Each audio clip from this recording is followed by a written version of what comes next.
Hello. This is Tales of Dread. Tonight, you're going to meet some dogmen. Get ready for some stories about cryptids. This happened in Lynn County, Iowa, and I can't explain what happened. That was a long time ago. I was actually going to sell some weed to one of my friends, and I wanted to meet him in a quiet place. I told them that it would be best to meet at night in a good place.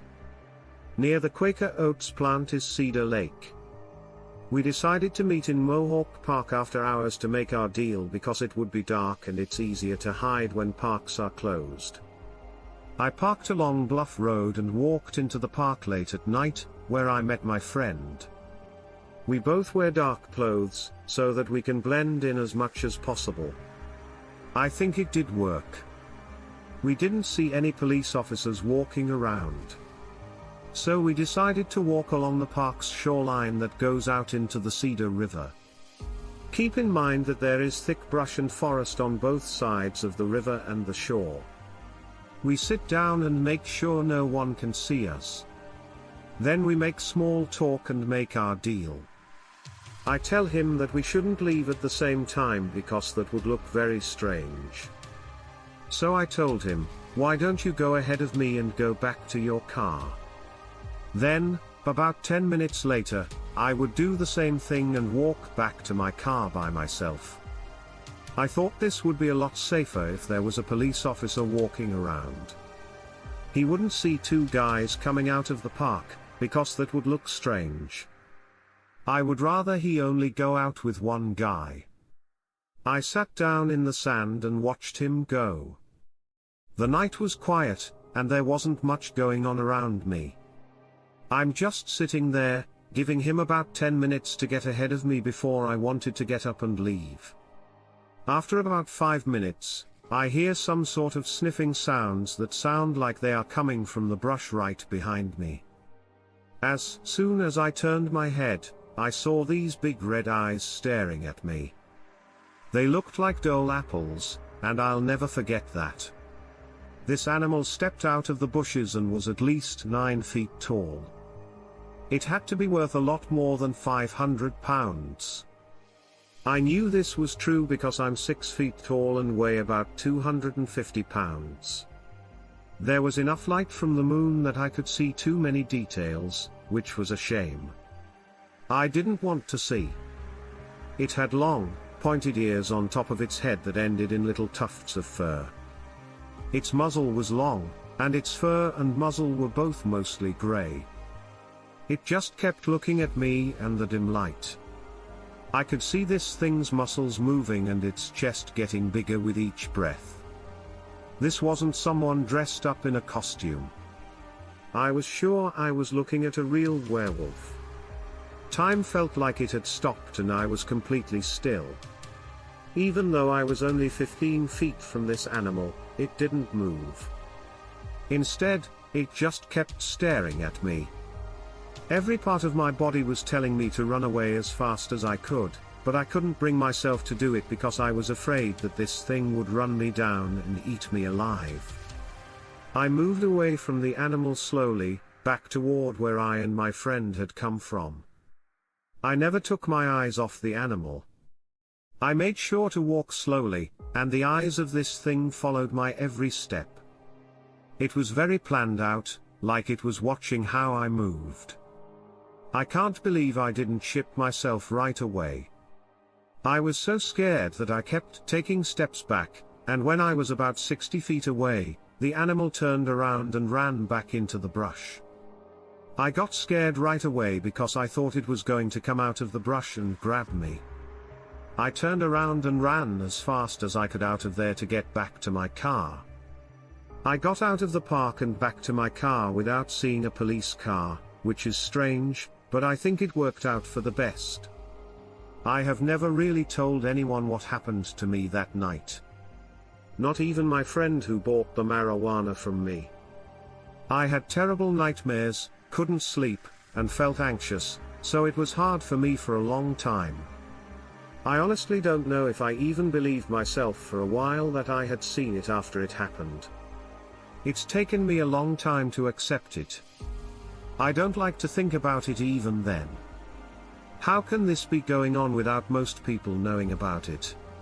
How come we don't know about these things as a whole? Are these werewolves or some other animal that looks like them? Most likely, none of these questions will ever have real answers. So, a few days ago, my boyfriend and I were driving up his woodsy road when we turned a corner and saw a dead deer in the middle of the road. The dead deer didn't look like it had been dead for very long. It was still pretty fresh when we came up the road, which was strange because no other cars come up this road. I'm not usually scared of things. But when I saw this thing, I almost threw up. It looked like this thing was eating the dead deer. It was at least 8 feet tall, very thin, and all black. It had a long muzzle and pointed ears. It ran right in front of the car, so my boyfriend hit the brakes hard, turned to me, and said, "Tell me what you saw." He wanted to make sure he wasn't going crazy. We sped all the way home after I did that. It only took about a minute for all of this to happen, but it felt like a lot longer. I told my dad about it, and he said he had seen the same thing years ago at my sister's bus stop. He tried to convince her it was just a black dog or something, but she told him it was too fast and too big to be a dog, and all he could say was, "I don't know what this could be." I appreciate it. I have a lot of doubts about these things, so I want a more logical explanation. I suppose I'll start with some history. I'm a woman who is 33 years old. But this story happens when I was a teen living in a Chicago suburb. I lived in a quiet, middle-class village. We lived about a mile from the police station, and the worst crimes we had were a murder or two and a robbery. Once in a blue moon, boring and more boring 99% of the time, unless you had a car, you and your friends had to just walk around the park at night. Kind of dull. Anyway, one night, my girlfriend and I got together with some guys and went to a park to hang out around midnight. There was a full moon and a bit of wind that night. Even the boy I liked gave me a kiss that night, but it wasn't all just fun and staying out late.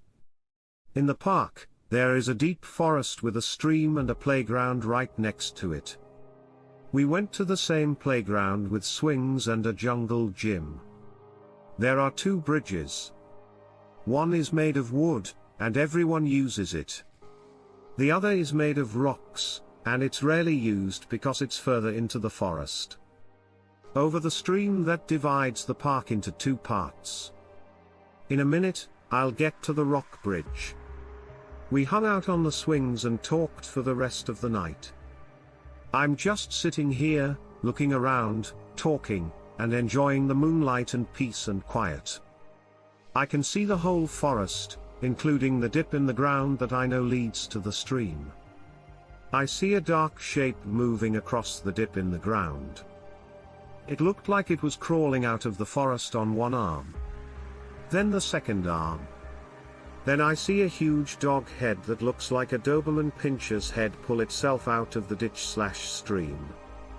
It's a figure that's darker than the forest around it, and I'm frozen in place. I feel like I'm imagining things. It kind of just sits there on the ground and doesn't do anything. I feel a flash of fear. What if it happens like this? When I look at my friends, nobody seems to notice anything. When I think about it, it's gone. Did it go somewhere or back? I really want to go check it out. Then one friend asks, "Have you guys heard about the urban legend about the rock bridge over the stream? Someone, maybe kids, were playing on the bridge and fell off, killing themselves." What an odd thing to say.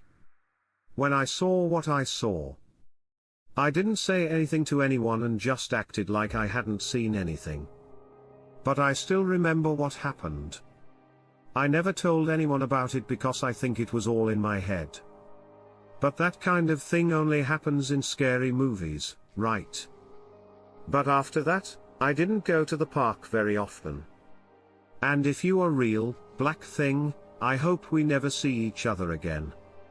Who knows what would have happened if you had seen me at the same time I saw you. Could have been the well-known Dogman who has been seen in the area. I have no idea, and I'm glad I don't know. The story below is based on a real event. I've never written this down before, and I'm not sure if anyone else has had the same thing happen. This happened between the years 1989 and 1990, when I was about 4 years old. I still get shivers when I think about it, and I wonder if it changed me in some way I don't know. When my brother wasn't even born, my parents had a house in the Inland Empire of Southern California. So I was still the only kid to give you a layout. The bottom floor of my parents' 2-story house had 2 bedrooms, a bathroom, the living room, and the kitchen. The house was in a cul-de-sac. Only the master bedroom and bathroom were on the 2nd floor. From the street, all you could see to get to the front door was the garage, one of the bedroom windows on the 1st floor, and the window in my mom's bathroom on the 2nd floor.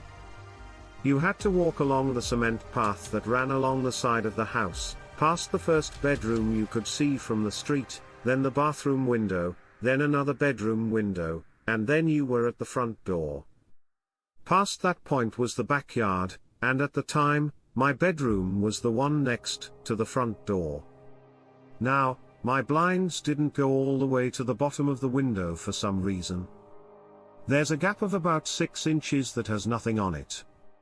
I was still pretty young, so it didn't matter much to me. Then, my bed was in the middle of the wall opposite my bedroom door, and the window was on the left. My mother says so. All of this took place just before midnight. My mom was sleeping in her room upstairs, and my dad worked nights in another city as a police officer. I was sound asleep in my room when I suddenly opened my eyes and looked up at the ceiling.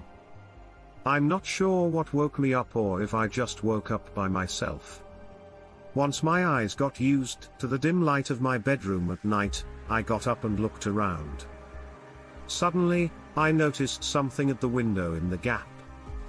At first, I thought it was the street lights reflecting on the window, but I knew there was only one street light and I could see 2 bright spots that were far apart, like the eyes and nose of an animal. Then I wondered if it was a cat staring at me. Yes, I remember thinking these things when I was 4 and trying to prove that this wasn't true. I remembered that at night, my cat Chelsea's eyes would reflect, but this didn't look like that. When the cat looked in a mirror, its eyes almost looked like they were a different color. 2 very solid, bright, amber glow eyes were staring right at me. I just stood there and stared at them, trying to figure out what I was seeing. I couldn't make out any face. The eyes were so bright that nothing else on the face stood out. The area around the eyes was blacker than the night, but it looked like a big wolf's head. I thought again, well, if this is a cat, how could a cat be as big as a person, and why would a cat stand up and stare in my room? I was interested enough to go for it. I took off my covers, turned my 4-year-old body toward the window, and put my feet on the floor. This is when the scariest thing ever happened, and I will never forget it. I got off the bed and got down on my knees to look at this so-called cat more closely. When, at this very moment, this pair of glowing eyes started to slowly and steadily tilt to the side, like Michael Myers' eyes in Halloween, and they were still locked on me and didn't blink once, a feeling of dread and fear shot through my body, and I was completely scared. I started crying right away and ran down the hall, through the living room, and up the stairs to tell my mom. I was going as quickly as I could. It seemed to take forever, and by the time I got to my mom, I was so upset that I couldn't say a word. Tears were running down my face, and my mom was getting very worried. Luckily, She was able to calm me down just enough so that I could say what I needed to say. Their red eyes were staring at me through my bottom window while they stuttered and cried hard. "Are you sure?" my mom asked, and all I could do was cry. Yes. She didn't even try to find out. She just dialed 911. I don't remember how long it took for them to get there or what they said because I finally fell asleep in my mom's bed. I vaguely remember waking up when someone knocked on the door and my mom went to open it. He talks to her, and I hear her say, "Okay, thanks, and good night." Then he closes the door.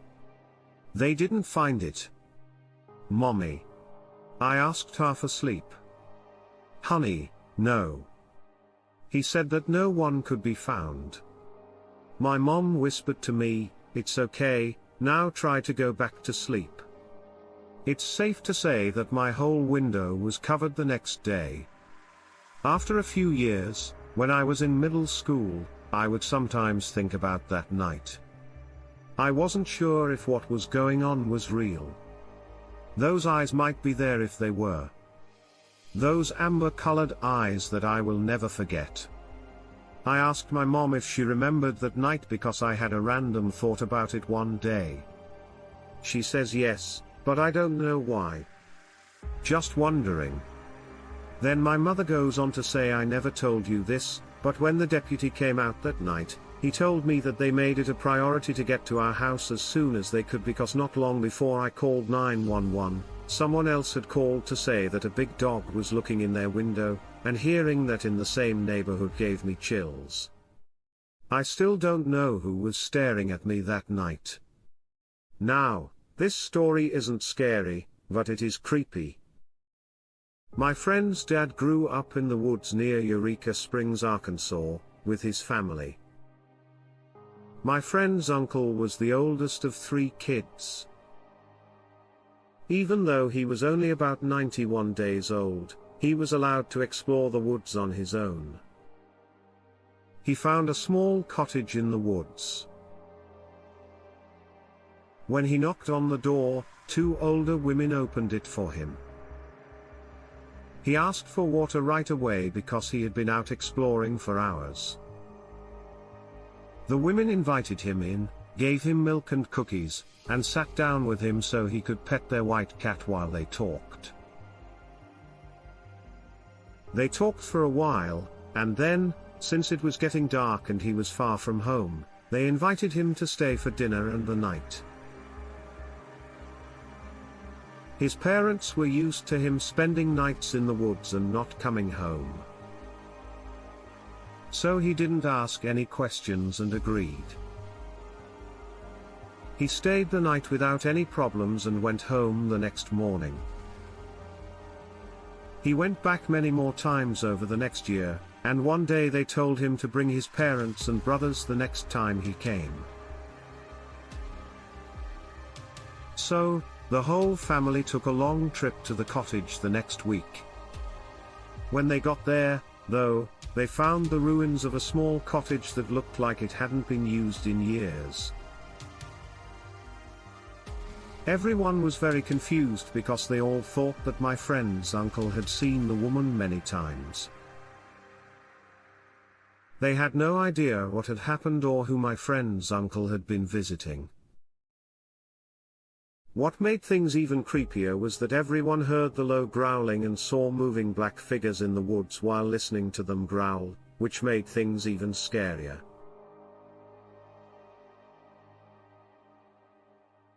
Later, they found out that the area had once been home to an Indian burial mound that had been taken down many years before. Who knows, they might have seen a trick that looked like black magic. Maybe these dog-like creatures live in the area, and used the illusion to get him to bring his whole family back there to eat.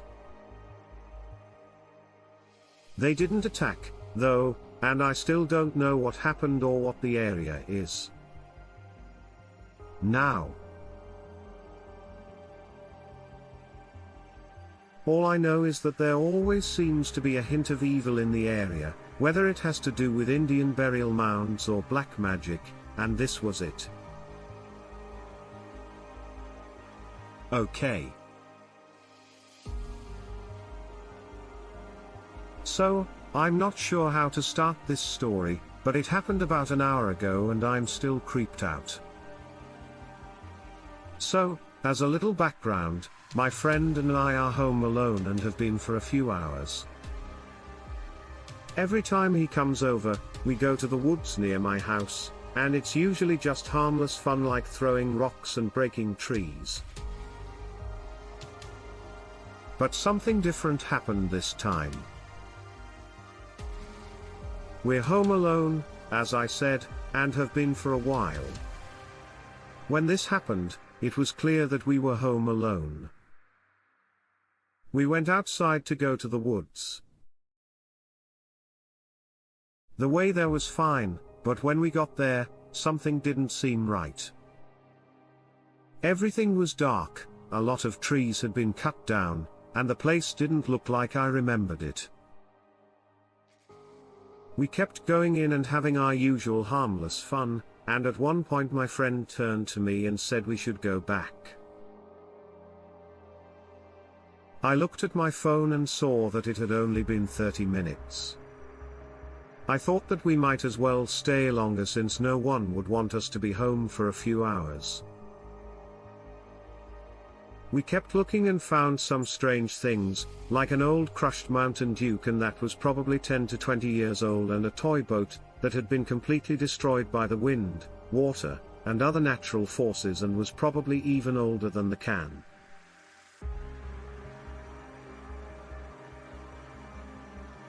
We had planned to go further than that. I had ever been deeper into the woods, which isn't hard for us because I've barely been that far. After walking for a while, we came to a landmark. I knew that was about the deepest I had ever been in the woods because I had found a bridge built on a log that had fallen across a river in the middle of the woods a long time ago when I was going deep into the woods.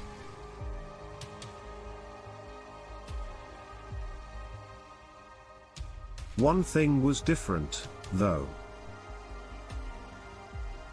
Something was sitting on top of it. Whatever it was small and looked like an animal's head. When we got closer and could see it better, it was a deer skull sitting on the bridge.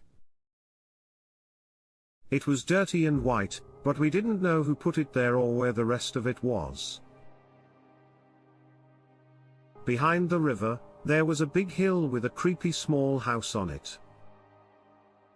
And as we looked around, I heard a low, guttural growl that sounded like it was so low you could feel it. I went crazy. We started running, and I could hear my friends screaming from behind me, and I could hear him running behind me. We both keep running, and when we reach the edge of the woods, we step out onto the road. As I step out onto the road, I turn around and see an animal that looks like a German shepherd standing where we were. My friend and I both screamed werewolf. At the same time, we ran away and got home quickly. When we got there, the garage door was wide open, and we didn't know if it had been left that way or not. We ran into the house, locked the door, looked around, and turned on the alarm. I hope that thing didn't follow us back to the house because it smelled us. So, I used to hear a lot of ghost stories and watch a lot of scary movies, but I had never seen anything paranormal for myself. So I thought that people just made this stuff up to make money and other nonsense. Now let's start the story. One day, two of my friends and I went to this scary looking forest that wasn't close by, but we were able to get there because we love being in nature, you know, giving my lungs some adrenaline and fresh air. We got there around 7 p.m, when it was already getting dark, and just so you know, the only place with light in the forest is where you go in and out. So it was darker and thicker than you might have thought. My friend had this apple and I had a tab with a dual flash, so we decided to use them at least, to see each other. An hour went by while we just talked and smoked cigarettes. We were all sitting and relaxing under a tree that was big enough for all of us to lay our backs on. We were having fun until we heard a sound like two rocks hitting each other or one rock hitting the ground over and over again. We didn't understand?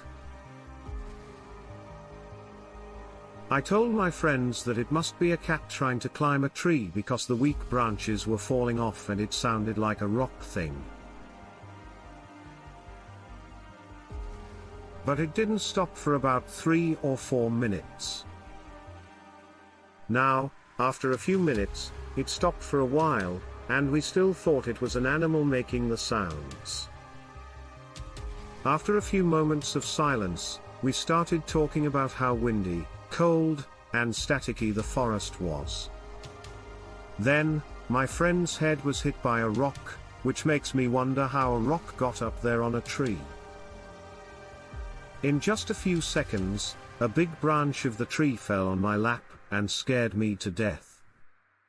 And once more, my friend felt like water drops were falling on his neck from up in the tree. How could it still be possible for a tree to drop water when the rainy season ended 2 months ago? Now things get even more quiet and we began to feel like we're being stalked. Something is watching us from up in the trees. Maybe more than one thing. We weren't sure. We both feel like someone is watching us, and shadows start to appear in the trees. I look to my right and see something about 30 feet up on a branch. I see this animal that looks like a mix between a hyena and a wolf. I don't know how to tell you what happened. It was ugly, looked horrible, and had huge fangs sticking out of its mouth. It was crouching on a branch, but it was funny because it was so big. I don't know how the branch below could have held its weight, even though the branch was pretty thick. It was easily the size of a cow. I think it started growling at us as soon as it saw us looking at it. It also showed us its teeth right away, without having any choices. We both decided to run as fast as we could out of the forest, despite the fact that you should never run from a predator. I'm surprised it didn't come after us, but maybe we were just in its territory. We left the forest safely and went back to our house. I know you might not trust me or believe what I say. I understand. I'm not very good at telling what happened, but I'm sure this is what we went through, and I had no idea there were animals like that. I don't know if animals that look like a cross between a wolf and a hyena exist or if they live in trees or the forest, but that's what we saw. I won't go back to that area again because I think I found the animal's den there. We went deeper into the woods as the day went on. During the day, we let our 2 dogs out to their kennels so they can run and play for a while. One is a mix of a black lab and a husky, and the other is a full-blooded Staffordshire Terrier, which is also called a pit bull. The kennels are near the woods at the edge of the yard. These woods are so big that it would take a whole day to hike through them. When it gets dark, the dogs seem nervous and start barking and whining toward the house. I thought at first that they just wanted to get back into the house, but now I think they're scared. When I went to get them 3 nights ago, it was already dark, but we have a security light, so it wasn't completely dark. When I got to the front of the first kennel, I saw that both dogs were sitting still and not barking. When I go to get to them, they always bark excitedly, but they were completely quiet. This made me feel a little strange, but not so much that I was scared. I'll admit that there was a feeling of unease in the air, but I don't know what it was. I felt like there was electricity in the air and I was going to get shocked. The longer I was there, the more uneasy I felt. I started to let out the first dog, a lab, when I heard a loud snap in the woods near the kennels. I stopped, and so did the dogs. At this point, I was so nervous that if someone had spoken, I would have jumped, screamed, and maybe even run. The creepy feeling just got stronger and stronger. The lab was whining with her bushy tail tucked under her. I didn't feel any better after hearing this. The pit bull was as far away from the woods as she could get, whimpering for me to come get her. I can only take one dog at a time because they get too excited and sometimes try to fight, which I try to avoid at all costs. I felt terrible about leaving the pitty there alone, but I had to do it. As I walked away, she gave me this high-pitched, whiny bark that I had never heard her do before. It took forever for the lab to get to the house. I went back for the other one and dreaded every step because her door is right at the bottom of the woods. To open her door and get her out, I would have to face away from the woods. The air was thick and stale, and it smelled bad, like rotting meat and a wet dog. As I got closer to the kennel, I heard another snap. I was about to run, but I didn't want to leave my dog, who had her head down, and was facing the woods in defense. To be honest, I just barely made it. It was like walking through water. I was really scared.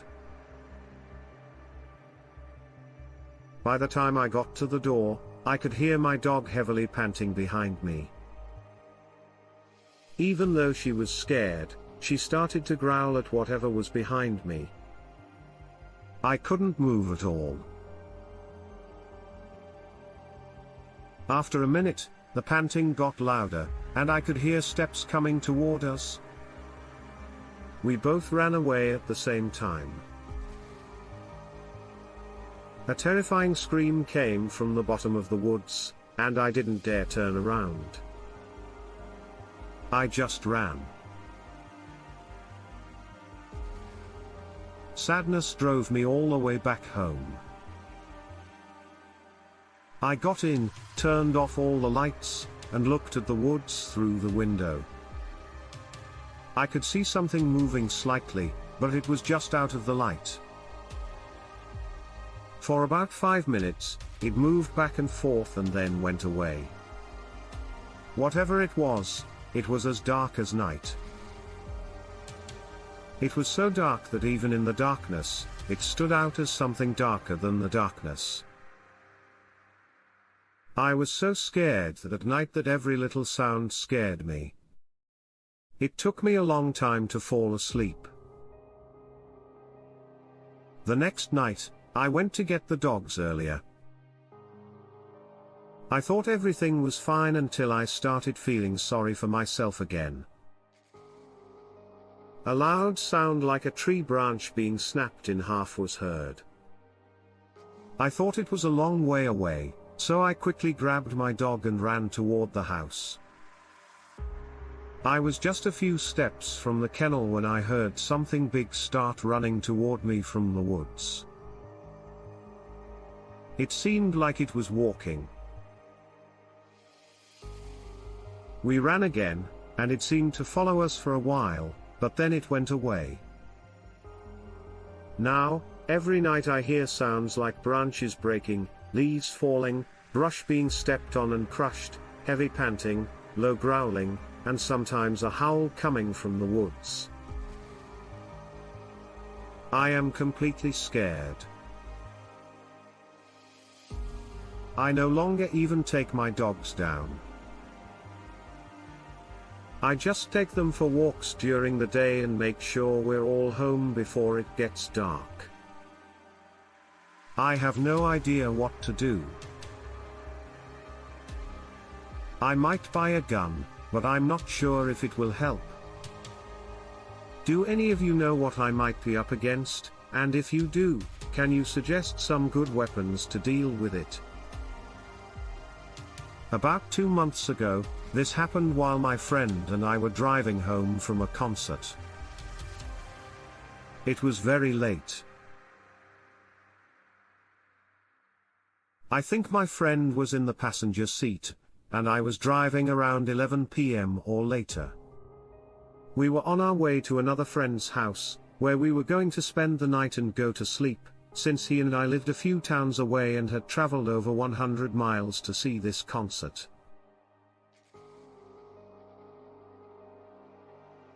Now, we had to drive through a number of roads to get back to the house of his friend. Part of the way was on the freeway, but we also had to take a few back roads. The one we took, where our encounter happened, didn't have many lights. We were driving through a semi-rural back road that only had a few lights here and there, but none where we were. Everything was pretty well lit up by my headlights, though, because I was driving a 2009 Volkswagen Jetta, which had pretty good lights. We were listening to music and talking about how great the concert was when my friend said, "Hey, what's that in the road?" As he pointed, I looked in the direction he was pointing and saw this big black shape in the middle of the road. At first, I thought it might be a dead cow because it was big and lying in the middle of the road. There were ditches on both sides of the road, and I'm not sure if I had enough room to get around them. When this shape started to move as I got closer, I slowed down my car. It wiggled and moved, and when I stopped, it stood up all the way on its 2 feet. My friend and I thought it was just a pile of bricks. From behind, this thing looked like a werewolf, and then it turned its head and looked at us. Our headlights were right on this thing, so when it turned around, it was very bright. It was almost too good to be true. It looked like a red and amber glow that didn't belong there. I don't know how else to tell you about it. I thought it was strange that it was mostly grey and white. And it looked like a pretty stereotypical werewolf right off of the Hollywood movie screen. For some strange reason, it kept its back to us and just kept turning its head to look at us. I don't know what was going on there. Even though it only turned its head halfway to look at us. We sat there for about 4 to 5 seconds, and this thing just kept one eye on us and stayed perfectly still. Then, out of nowhere, this thing jumped off the right side of the road and disappeared into the night. I've never seen an animal leap like that, or a leap that far for that matter. Even if we wanted to believe it was a person in a costume, it didn't look human. Its size alone told us it wasn't. Like I said, this thing was huge, and when I first saw it, I thought it was a cow because the headlights were on it for, I don't know, maybe 5 seconds. It felt like an eternity, but that was long enough for me to really see what it was. The light was bright enough for us to see the clear ripples of muscle in its skin, which proved that it was a living animal. This thing was very thin, you could see the muscle underneath its fur and how shaggy it was, but the legs, chest, and arms were thinner. I noticed that it didn't have a tail and that its waist was more pointed. Its legs were bent like a dog's, and it was kind of hunched over with a mane kind of fur on its back. My friend and I just sat there in silence for a few moments once this thing jumped off the road when he broke the silence with "What the fuck did we just see?" I don't usually tell a lot of people about this because I don't want to be laughed at or have people think I'm crazy. Besides, who's going to believe me? I don't know anyone else who has seen such a strange animal as we did that night. I can tell you, though, that after a while we did make it back to my other friend's house safely, and we never told him a word about what we saw. But that was the end of it, there was nothing else. Since then, my friend and I haven't talked about it because, well, there's no reason to. This didn't happen to me, but a close family friend did. I went to Georgia to see this family friend. He lived in Fannin County, so I went there to see him about once every 2 years during the summer. We drink a lot of beer and have good barbecues while getting to know each other again. Since we were pretty close and had grown up together. He and his wife had moved to Georgia to start a new life. He was more like someone from the South. Anyway, he liked the thick, swampy atmosphere of people more than I ever could. I liked dry heat more than wet heat. Give me San Diego, Arizona, or Western Texas, and I'll be happy, but I just can't handle the South. When he was where I was and wanted to move down there, that was pretty much all he wanted. I blessed him and told him to do well in his work. Then he met his wife, and the next thing he knew, they were married and living in a nice house. It was their dream.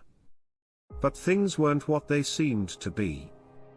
When we sat down for our barbecue, my friend was kind of holding something back. We talked about life, caught up, and talked about how things were going, as we usually did. I asked him about his wife, his job, and how life in general was going. He pretty much only had good things to say about everything. But he leaned forward and asked, as a lifelong friend, "Can I trust you with something I need to tell you?" I told him he could, of course. He got very quiet and moved his beer around in his hand a little bit. Since I've known him for more than 20 years, I could tell something was wrong. I can really tell how he feels and when something is wrong, and this was one of those times. He never got scared or did anything else like that. He was tough and crazy, but he was a lot crazier than I was. This is the kind of guy who would go grab a rattlesnake by the hands on the back of its neck and cut off its head, or who would take off his clothes and jump off a 50-foot cliff into a river. You can see why I was worried and why you should pay close attention to what he said. He told me that one night he was driving home on Highway 2, and to his left was Jack's River.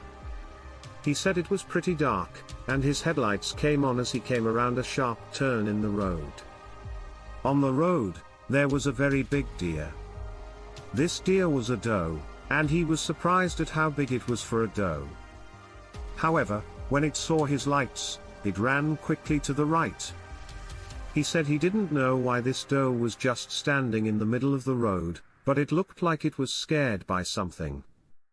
He said he slowed down because when one deer is around, there are usually more to follow, and he didn't want to hit a deer and damage his truck. He said this as he slowed down and waited a few seconds for more deer to join them. This thing that looked like a wolf walked out into the road. He wasn't sure how to talk about this strange animal. He said it looked like a deformed black bear but was standing up on 2 legs. He first looked at the claws, which were black, curved, and very long. He also saw that the hands were like a raccoon's, which he thought was strange. Then he looked at the face more and saw that it had huge fangs and teeth that were as sharp as razors. He said that this thing seemed angry. Then he put two and two together and realized that whatever this animal was, it was clearly going to attack the deer in the middle of the road. He must have scared the deer when he got close to it, which made this animal lose its food. This thing was getting more and more angry and violent by the second. It gnashed its teeth, showed its teeth, and made a low growling sound. He then told me that, out of pure fear, he slammed on the gas to swerve around the animal. As he did this, the animal ran after his car and cut his back left tire, causing it to go flat right away. He's still trying to gun it as fast as he can while this animal, he was chasing him in its rear view.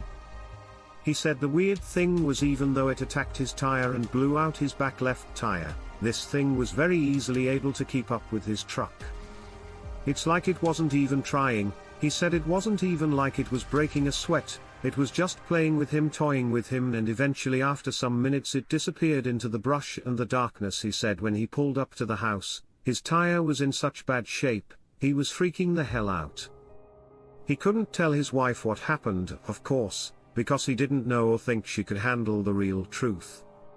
So, he told me that he had told her that he had hit a sharp rock while driving and that it had completely destroyed his back tire. He used his phone to take a picture of it, and then he showed me the back tire. This thing was so torn up that it looked like someone took an elephant knife and cut his tire all at once. The man drove home with a slashed tire and a bare rim. God only knows how many miles he drove. I kept asking him what kind of animal was it. What do you think it was? What did it look like? And he told me that the best he could say was that it looked like a strangely deformed bear. But he said it looked more like a wolf and like an alpha predator. Those were the exact words he used. He said that whatever this thing was, it was clearly hunting at night and going after the doe that was in the middle of the road. Obviously, he tells me he did something wrong by scaring the deer away, since it was this thing's only source of food. It acted like any aggressive, hungry animal would, but what I find crazy is that it chased his car and attacked the tire. This happened on Lake Champlain about 15 years ago. Since we were teenagers, my friend Tom and I rented a cabin on the lake every year. We also liked going out on the boat and fishing from two popular spots, on the lake and behind a tube that led into a swamp and backwater. During the summer, a road went over the tube almost every night.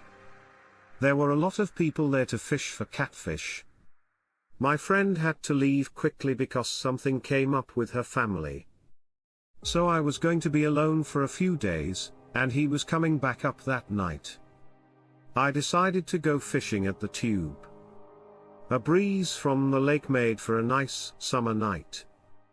As I was parking my truck, I saw that the area for tube fishing was completely empty, which surprised me because I had never seen that before. But it was good news for me because that means I could get the best fishing spot. I put up my 2 poles and made myself nice and cozy. I could see the bridge to New York State in the distance, and the lights reflecting off the lake and the nice breeze made it feel even better. It was just right. Even though I was there for about an hour, no fish would bite. I could hear a howling sound coming from the backwater swamp area, which was behind me. Since it was far away, I thought it might have been coyotes. As I sat on the bank, I could hear the howling getting closer and closer. It sounded like more than one animal or something similar, and the wind made it sound like the howling was starting to spread out. I still wasn't too worried, but that soon changed after I'd been hearing these sounds for about 20 minutes and there were no cars on the road because it was completely dark. This was right when I thought it couldn't get any closer or scarier. I could tell that the howling was getting louder and coming right at me. Still, it didn't look like I was going to leave, but the sounds were getting scarier as they got louder and closer. I was afraid it was something bigger because I had never heard anything like them before. It felt like they were all around me, and if this kept up, I wouldn't be able to leave soon. I told myself, I don't want to meet whatever is making these hellish sounds. As it looked like they were only 50 yards away. I just pulled in the lines, grabbed the tackle boxes, and ran as fast as I could to my truck. The worst part was where my trick-o-matic was parked. I was running so fast that I opened the back door, put the truck in gear, and jumped in.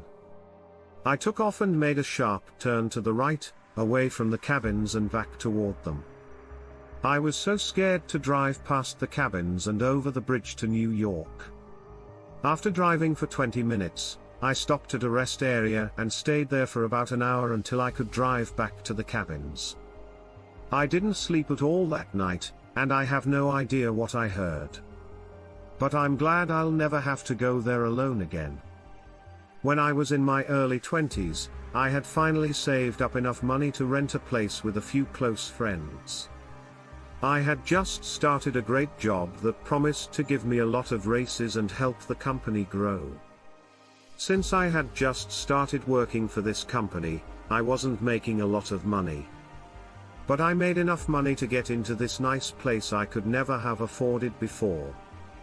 Of course, I'm talking about renting a house with 5 bedrooms, 2 bathrooms, a living room, a family room, a garage, and everything else. The other 2 guys who lived there made a lot of money, so I agreed to pay as much of the rent as I could as I started to make more money and got raises. I jump in and cover more than 3 guys in this big house, which gave me a lot of space. It went well. Did I say that this place was nice? I wanted to move here because it was only a 7-minute drive from where I worked, while my old apartment was a 35-minute drive away. You can imagine how happy I was to finally be here. Not only was it a big house, but it also had a big feeling all around it. The last person who owned it didn't take good care of it outside. So, there was always a lot of brush and weeds, which made the place look dirty and untidy. During this time, it was winter, so most of the bushes and other plants were covered by a couple feet of snow, and only the trees were just barely visible. It was the middle of January when I moved in, and it was a cold winter. It didn't take long for me to feel at home and fully settle in. Coming to terms with. Except for what I'm about to tell you, the house was pretty normal. I had to get up early to get to work. I got up and prepared to leave. As I was leaving the house in the morning and turning around to lock the front door, I noticed something strange to my right. There were big marks in the snow. I mean very big. The strange thing was that these looked like dog prints, but they were huge. The prints went back with them all the way to the back of the house. Keep in mind that it's the middle of winter and there's 2 feet of snow on the ground. Our driveway was a bit longer than usual, and our neighbors were quiet and stayed out of our way. I don't think there were any dogs at all around here. The neighborhood was pretty quiet. It was snowing lightly, so the prints would soon be covered by snow. I just left it at that and thought everything would be fine at work. My other 2 roommates also worked long hours and wouldn't get home until much later in the evening. I remember getting out of my car that night when I got home. I think I see fresh prints of the same tracks in the snow. I saw when it was still dark. I thought to myself that there must be a dog running loose somewhere. I decided to go where they went, which was again behind the house on the other side. I followed it and they lead to the one back bedroom window and then they let off past into the field. It looked like this animal was standing on 2 legs and looking in the window. What kind of animal does that? The prince stopped right at the window, and it looked like he turned around, walked past the field, and went back into the woods. it really made me feel weird. I just went inside though and forgot about it. One of my roommate's prints were on the wall of the bedroom where it was. I don't think I told him what was going on until the next day, if he had noticed that there were strange dog prints outside his window. He just looks at me with a blank expression.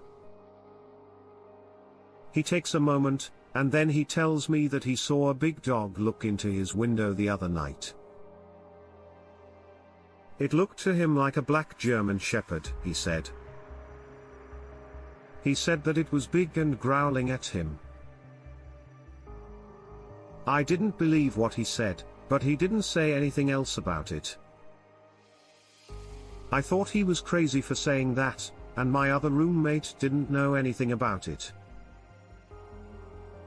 For a while, everything went on as usual, and I didn't see any more tracks, hear anything, see anything, or feel anything. A few weeks go by, and one morning as I was getting into my car and getting ready to leave, I looked straight ahead as I was about to put the car in reverse. Behind the house, I can see this big, dark shape moving around. I got scared right away and thought someone was trying to break in. I started honking my horn over and over to scare this person away, but instead I saw a big head pop up around the corner of the house. The shape then went away. I stopped honking the horn, and all I could see was a big black German shepherd's head with yellow eyes that looked right at me. The head was pretty high up on the wall, too. I'd say at least 7 feet or so. From what we can figure out, this animal must have been big. I put the car in reverse and ran out of the house in fear, not knowing what I was seeing. I knew I couldn't fly out of the driveway because it was snowy and icy, but I was scared and didn't know what to do. So I got out of the driveway pretty quickly and drove away. When I got back home that night, I saw more fresh tracks in the snow. But since I knew what I had seen this morning, I decided to ignore it all this time and just hope it would go away. I don't remember what happened earlier that day. But it was clear that living in this house meant getting used to this big black dog. So I just took care of it. Things seemed to calm down again, and for a while, nothing seemed to happen. In the end, spring came, and I got a really great job offer. Only a couple of towns away. So, I had to move out and find a new place closer to where I work. Remember that. I've never done or seen anything else besides what I just told you. It wasn't until about 7 months later, in October, that I kept in touch with the guys from the house on and off. We eventually hung out, I want to say in October, where we talked and joked around for a while. I asked them if anything else had happened with that house and if they knew what had happened to that black dog thing. I guess the one roommate who had never had anything happen to him or seen it didn't know anything about it and didn't know what we were talking about. The other one, who this thing was staring at through the window. Even more scared, he didn't want to talk about it. It seemed like this thing followed him every day when he got up and went to work. It also seemed to be waiting for him at home, as if it could sense him or knew where he was. He said that it would watch him from behind the trees, and sometimes it would run after his car as he left the house. He said that he was so scared that he moved out a few months after I did. He had been replaced by a new roommate, and neither the new roommate nor the older roommate had ever seen, felt, or done anything that I or the other roommate had. Obviously, my other roommate had it worse than I did, and I don't know why, but this strange dog seemed to be drawn to him. Well, the plot thickens even more. Apparently, my other roommate who this creature was drawn to had been practicing black magic for the last 5 or 6 years of his life. It sounded more when he told me that he used to practice and hasn't been actively practicing for the last year or 2. And when he moved into this house that I had moved into shortly after, he actually had not been practicing for quite a while, but he still kept a lot of his trinkets and idols that he worshipped from time to time.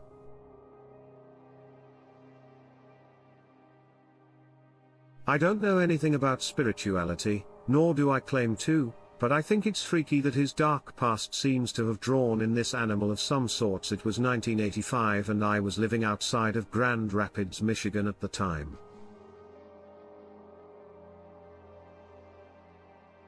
I was roughly 13, I think this was in the winter, so things were freezing cold outside as it usually gets in the winter time. In Michigan.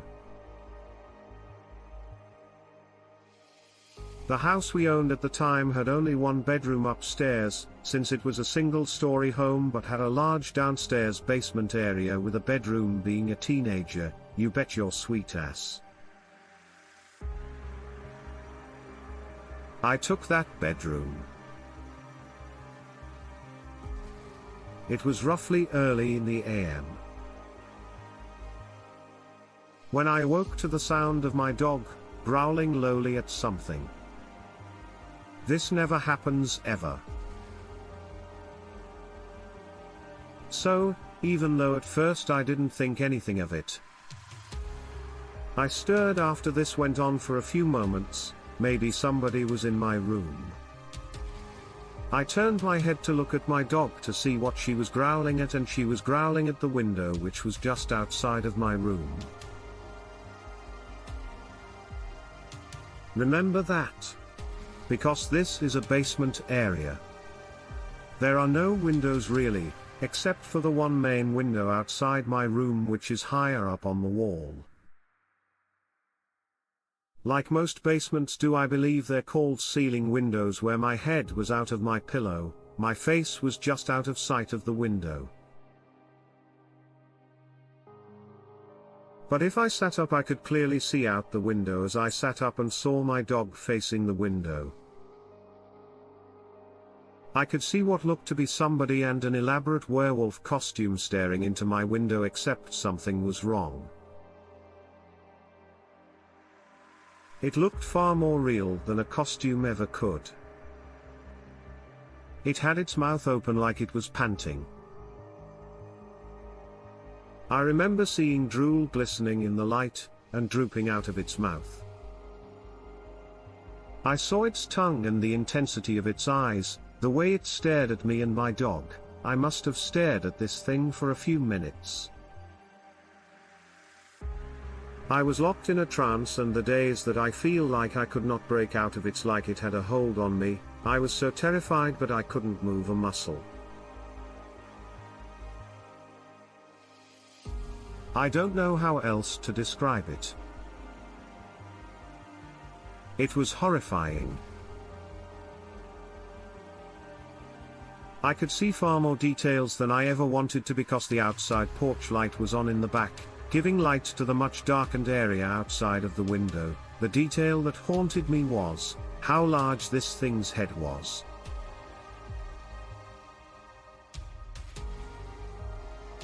I mean, it was huge. It was like a large male lion looking into my window. I've never seen a wolf's head bigger than that before. Finally, I was able to scream and ran out of my bed and up the stairs to the house. I woke my parents, and told them what was going on. We all got up and checked the back of the house, and even though the back porch light was on illuminating the whole area, we didn't see anyone or find anyone. We're in a pretty populated neighborhood, not too far off from downtown. The police were called and they actually had to look out for somebody in a Halloween costume peeping into people's windows.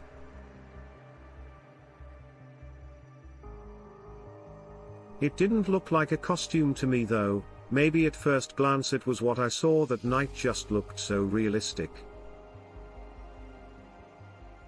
I'm sure it wasn't a mask. I looked at it long enough to know that there was something wrong about it, and that it wasn't a person just playing pretend as the years went on.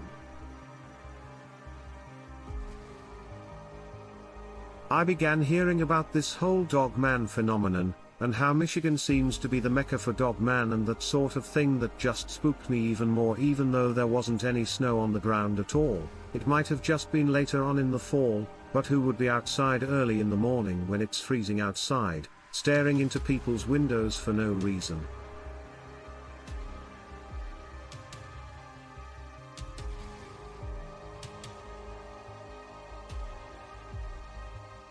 The story I want to talk to you about today is actually not me, but my father when he was just a little boy. See, him and his family used to go camping at the Lake of the Ozarks in Missouri.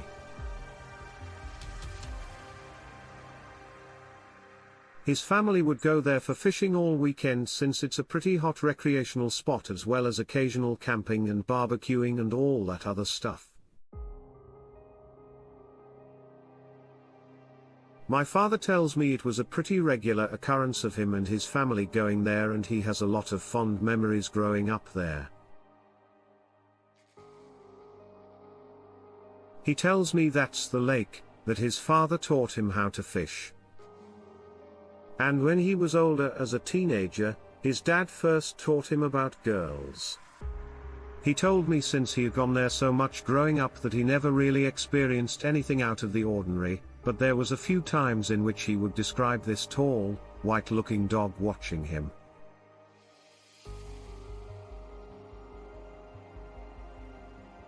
My dad recalls one time specifically when he was just 8 or 9 and he had gone off into the woods to go pee, and he had looked up and a few trees away was this white wolf-looking head looking at him.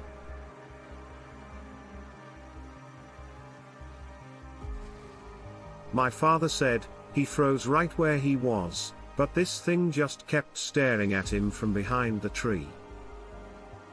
My dad slowly zipped up and slowly backtracked. He had told his mom and dad about it several times, but neither of them really gave him much credit or attention for that matter. He told me that there would be other times where he'd be playing in the lake and would get a really ominous feeling like something bad was about to happen, and it would make him want to go home.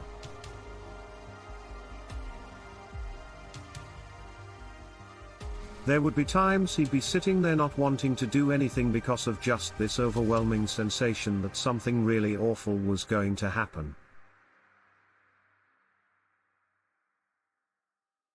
His parents could never understand why, and he tried to play it off like he wasn't feeling good or that he was sick just to avoid questioning, since they gave him a hard time about it earlier. A couple of years later, when he was either 11 or 12, he was looking through the woods for some sticks and kindling to start a fire with back at camp.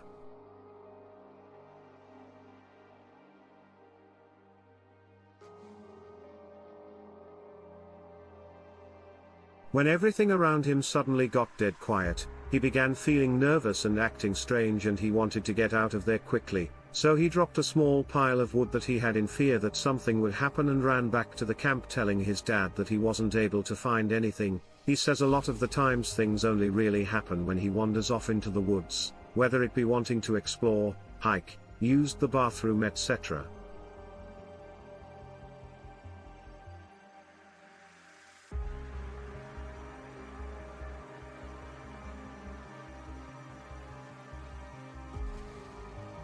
But he had mentioned multiple times that even when he was out playing by the lake and with his family, the feeling of dread would still overtake him, but yet wouldn't seem to affect anybody else.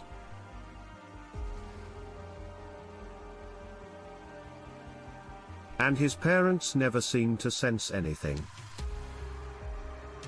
He's told me that he's never smelt anything weird or never really seen anything weird besides the white-looking wolf head behind the tree watching him as he went to the bathroom since he grew up around there. Other friends he went to school with had also visited the same lake frequently and had other similar eerie experiences, but nothing necessarily more earth-shattering than what he had already experienced when I asked him about it. Now, since he's an older guy, he doesn't really have much to say about it other than weird freaky stuff does go on there and he's not really sure or has an explanation for anything.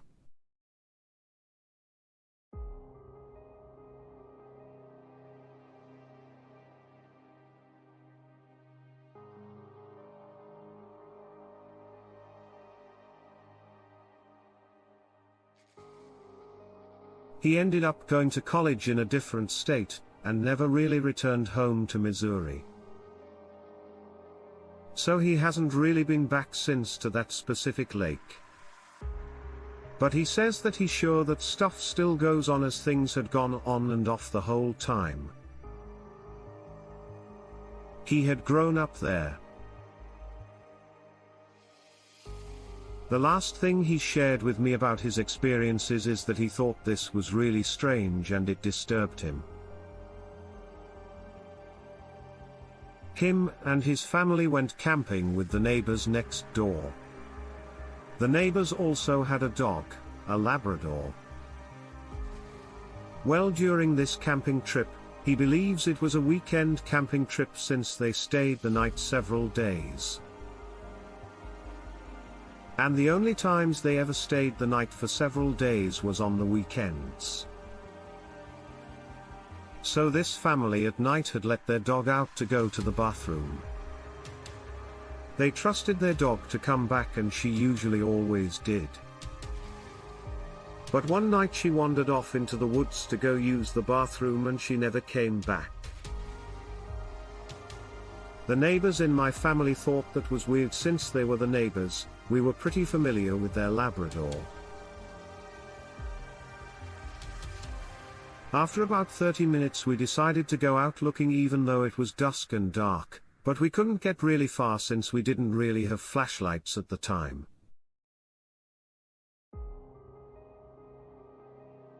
But I remember my neighbors kept calling her name and figured maybe she had just gotten stuck in the woods somewhere a little bit. I'm not sure. I honestly can't remember the reason why they blew it off and decided to wait till the following morning to go look for her.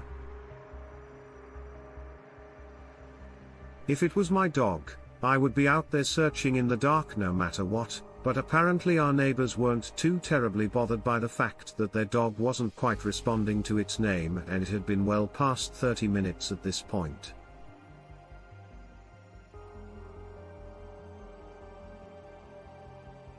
Come the following morning, there's absolutely zero trace of the dog. They even both hike about a mile or so in the woods and can't find a thing, a little distraught and disheartened. They figured that maybe she had just ran away. Or maybe some other family had gotten a hold of her and decided to take her home. There really wasn't much done about it, and I'm not really sure why, but again, being a kid, I wasn't fully aware of all of their emotions and maybe what they went through once they got back to the house.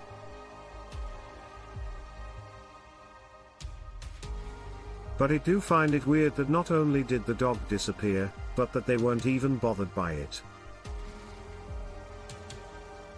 Maybe they knew something. I'm not quite sure. He's also informed me that I guess there's been a few missing persons throughout the area in the last 10 or 20 years or so. I've been told with the weird activity going on in the area. I am not quite surprised. Usually things like this and disappearances seem to go hand in hand, and it wouldn't surprise me if there was a dog in the area that my father had ran into and experienced firsthand. It was very late at night and I was in the process of driving home from a long East Coast road trip. I was currently in Idaho and I couldn't tell you what road I was on at the time. This was back in 91 or 92. I think it was right after Metallica's The Black Album had just come out. I remember that because I was blasting it in my car the whole way. I had already had multiple cups of coffee and was very easily and quickly losing my ability to stay awake at the wheel. I remember I pulled off to a side out of the road. Now the road I was on was only a 2-lane highway and it was a little bit more off-trail, so to speak. It was much more rural. I remember at the time and there was a lot of dense forest around where I was. Anyway, as I was in the pullout, I decided I would get a few hours of shut-eye. So I turned off my car, pulled back my car seat and lifted up my legs onto the steering wheel and tried to sleep as best as I could. I'm sure many are wondering how I could have done this, but I'm a really short person. I'm only 52. So spreading out wasn't as hard as some of you might think it to be. Well, I know I fell asleep at some point because the next thing I remember, I kept hearing this tapping on the window. It sounded like someone was tapping on the window with dog claws in weird, random patterns that didn't make any sense. I was drifting in and out of sleep because it was enough to kind of wake me up, but I didn't open my eyes because I wasn't sure what it was. I think this went on for a few seconds, and when I finally opened my eyes, I was horrified to see a huge German Shepherd looking at me through the window. The dog was pitch black, and its amber eyes were staring straight down at me. This thing was tapping on the window and looked like it was standing on 2 legs. I screamed and screamed while this thing just looked at me for a second. I've never seen an animal look at me so intently or look so deeply into my soul as this one did. I first thought it was a dog, but the way it moved, breathed, and looked at me told me it wasn't a dog. It didn't help that this thing's face was right up against the glass, watching me like a trapped rat waiting to pounce and eat its prey. After maybe 10 seconds at most. I had no idea what was going on when this thing moved its face away from my driver's side window and started walking toward the back of my car. So in sheer panic I fumbled my car keys, stuck it in the ignition and turned the car on, and I put that thing in drive so fast and flew out of there. You couldn't even believe it. As I quickly pulled away, I didn't even bother to look in my side mirrors or rearview mirror. I didn't want my brake lights to light up anything I might see, but who knows? Maybe I'm crazy. Maybe there was just a loose black German Shepherd with amber eyes that wanted to get in my car for whatever reason. If I remember correctly, this was much bigger than a typical German Shepherd. I just remember how big the head was and how it was pressed up against the driver's side window. It looked like it was drooling over me like it wanted me, but the way it stared at me was like it was trying to tell me telepathically that it wanted to hurt me and make me scared, like it wanted me to know I was helpless and couldn't stop it if it wanted to kill me. I've been around many dogs in my life, but I've never felt as scared or evil as I did when I saw this thing. Even though my car door was locked, I don't know why I didn't just pull me out of the car and kill me right then and there. If it had been strong enough, I'm sure it could have broken through the glass and made me vanish. So no one could find me, and there was no way to find me. Why it turned away from me and walked to the back of my car? Well, I'm not sure, and I don't know what it was planning to do. Whether they were benign or malicious. I am glad I pulled out of there fast enough not to find out. I don't know how many others have had similar experiences to the story I just told you, but I haven't really met anybody or talked to anybody really about this encounter. So I thought I'd tell you about it. So you could tell it to other people who may have had a similar experience. Part of me likes to look back and try to tell myself that I just couldn't sleep. I thought it was a dream or that I was having a bad trip from drugs or something, but I wasn't even on drugs at the time. When I look back, I sometimes wonder if it was just a deformed bear or an angry dog. But when I try to put everything together, I can't quite figure out what happened to me and what I went through. The tapping on the glass is the part that still gives me nightmares. It was such a light, gentle tapping that I thought it was trying to wake me up and let me know, hey, I'm here and I can get you, you should be scared. If it was trying to get into my car, I think it would have scratched at the window or tried to get in so hard that it broke the window. But it didn't, it acted so calm and it taunted me. I will always worry that it will happen again. Back when my grandfather was young, he was attacked by a dog that walked on its hind legs. See, my grandfather loved to go out into the Blue Ridge Mountains and just look for antlers and other things. He was an avid collector of knickknacks and such, and one of his favorite pastimes was going out into the wilderness and seeing what he could find.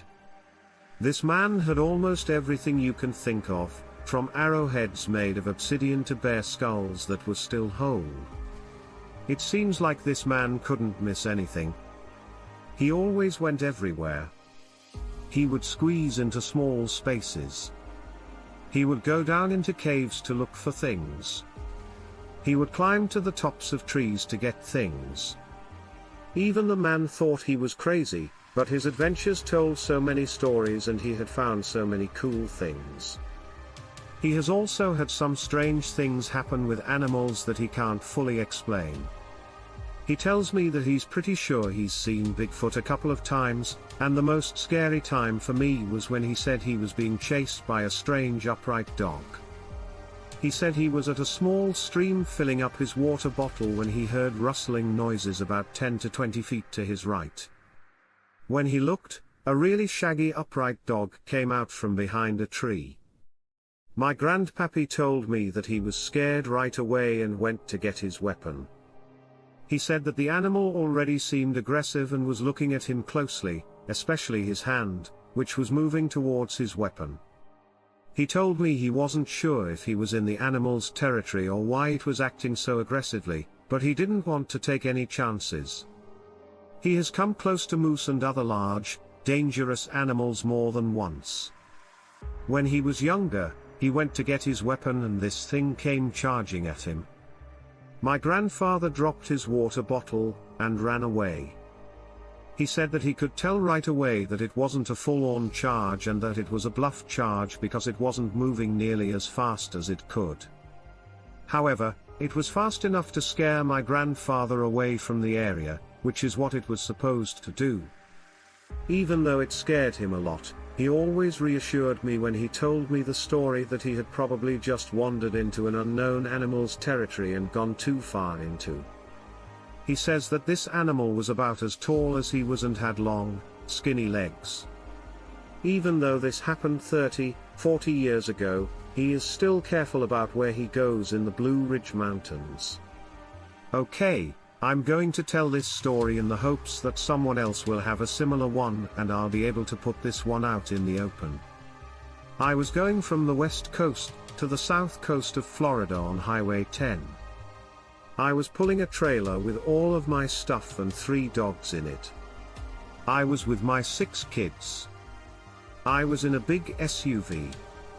It was around 2 a.m., the kids were sleeping, and my 13-year-old daughter was sitting next to me to make sure I didn't fall asleep. So, after 3 days on Highway 10, I decided that since we were already in Florida, we should cut through the state to save time. So, We left Highway 10 and went down a side road to try to get gas and make up some time.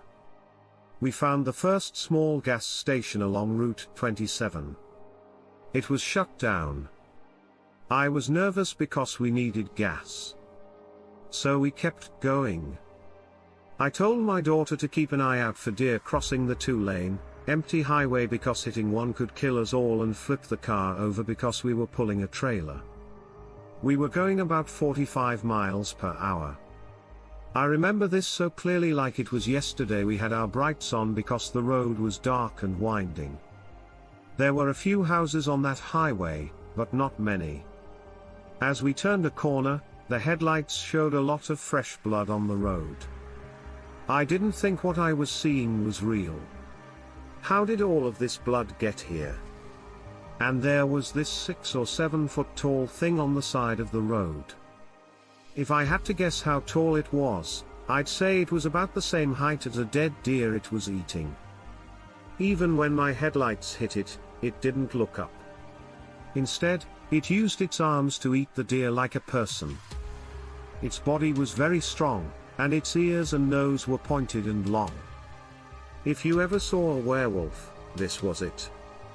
It had a skinnier lower body and much more lean than I would expect, but used its arms and hands just like a human would. If it looked up though, I would have died. I looked at my daughter and we both saw the same thing at the same time. Tears came to my eyes right away, and we both screamed werewolf at the same time. I drove faster because I was afraid it would run, jump on the trailer, and kill my dogs. My heart was beating so hard as we got about a mile away. We were so scared, both my daughter and I. A werewolf did it. I have never been a believer in werewolves. I don't watch werewolf movies, and there's no reason for me to lie about this. And, in fact, I have only told a few people about this up until today. This is a Florida werewolf. I don't know the exact town or road, but I wish I did so I could find out if we were the only ones to see this thing. I will always wonder what it was like along the panhandle from Alabama to Florida. I'll never forget how I felt that night. My name is Angela. I am a woman who is 47 years old, and lives in Idaho Falls, Idaho. I was born and raised in Idaho, and I love animals, especially wolves. Since I was very young when it happened, I'm writing to tell you about my encounter with a dog man when I was 16 or 17 years old, around 1986 or 1987. Anyway, me, my female friend, and my other friend, who is a man, went to our local cemetery one night to look for the knocking grave and the werewolf grave. We found the knocking grave, and when we knocked on it, we saw that it was just a loose board that moved back and forth. We never found the grave of the werewolf. So we decided that it was just a story. We went back to the car and were talking when my male and female friends, who were a couple, decided they wanted some time alone. Then I got out of the car and decided to walk by myself through the cemetery. It was a beautiful night, and the moon was full. Ironic? As I walked along, I looked at the old gravestones and thought it was sad that so many people are forgotten after they die. I was standing near a mausoleum and looking down into another part of the cemetery when I heard a strange sound to my left. I heard this sound again, so I started walking in the direction of it. Something sounded like it was crunching on something. I stood there and listened for a minute. I noticed right away that the cemetery had become very quiet, and the hair on my neck and arms stood up. Usually there is noise from cars, dogs, crickets, or other things, but there was nothing. Then I saw the dark outline of something big and black standing about 25 feet away from me. Something told me to slowly move away and leave right away. But I didn't care. I crept up on the thing and never took my eyes off it. My eyes had gotten used to the dark, and I could see very well, especially with the help of the moonlight. What I saw both scared me and made me want to know more. At first, the creature looked like a huge wolf, but its front legs, torso, and back legs were all much bigger than normal. It had a long, furry tail at the back, like a wolf. I could see that it had a big head and long, pointed ears with steps of fur at the tips. It was bent over and eating something. I could hear it crunching whatever it was eating. I was excited because I'd always wanted to see a wild wolf, and I thought that's what I was looking at.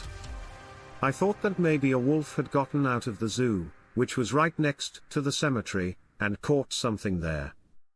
I found out that the zoo didn't have a wolf and hadn't had one in years, which made me even more excited and curious. After staring at the creature for about a minute, I moved my legs to get more comfortable. I must have stepped on a stick or shuffled my feet, because the creature stopped eating, looked up, and turned its head toward me. It then stood up on its back legs, and I heard a loud pop. That's when I realized this wasn't a big wolf. Its fur was black with a few brownish streaks. I could see its head, chest, stomach, and legs when it stood up. The shoulders and chest were big, and there was a lot of fur on them. The fur got thinner as you got closer to the stomach and legs. Because it was so strong, I thought of a bodybuilder on steroids. As I stood there, it began to sniff the air, then stopped and looked in my direction. In the moonlight, the eyes seemed to glow with a deep orange-gold color. When it looked at me, I had a deep fear that I had never had before. I knew it saw me, and I knew that staying there was a big mistake. When I first got that bad feeling, it felt like everything went cold and this creature could see into my soul. After looking at me for a minute, it opened its mouth and showed me its teeth as if it was smiling. The teeth were big, yellowish white, and looked very sharp, making them perfect for tearing apart prey. It never stopped looking at me. Then it lifted its arm and took a bite of whatever it was eating. I then realized that the sound I had heard was the animal eating. It was breaking up bones and tearing flesh. The hands were like long paws, and at the end of each finger were huge black claws that gripped the leg it was eating. I stood there for what seemed like hours, but could have only been a few minutes, watching it eat. He never stopped looking at me. I was too scared to do anything. I felt sick and could see that I was shaking. It was the one thing I'd been taught never to do. I turned around and ran as fast as I could back to the car when I saw a predator. I didn't care, because I couldn't get his eyes, smile, and teeth out of my head. I could see it getting me as I ran and tearing me to pieces. Still, I made it to the car, threw open the door, and jumped in while yelling for my friends to start the car and get us out of there. They asked me what was wrong, and I told them to leave right away. When they saw how scared I looked, they started the car and we drove away. I never went back to that cemetery again. Later that night, I told both of my friends what I had seen. They both laughed at me and said it was just my mind playing tricks on me, which hurt me and made me feel like they didn't believe me. But I had a hard time believing it. I saw a werewolf, also called a dogman, and it's something I'll never forget.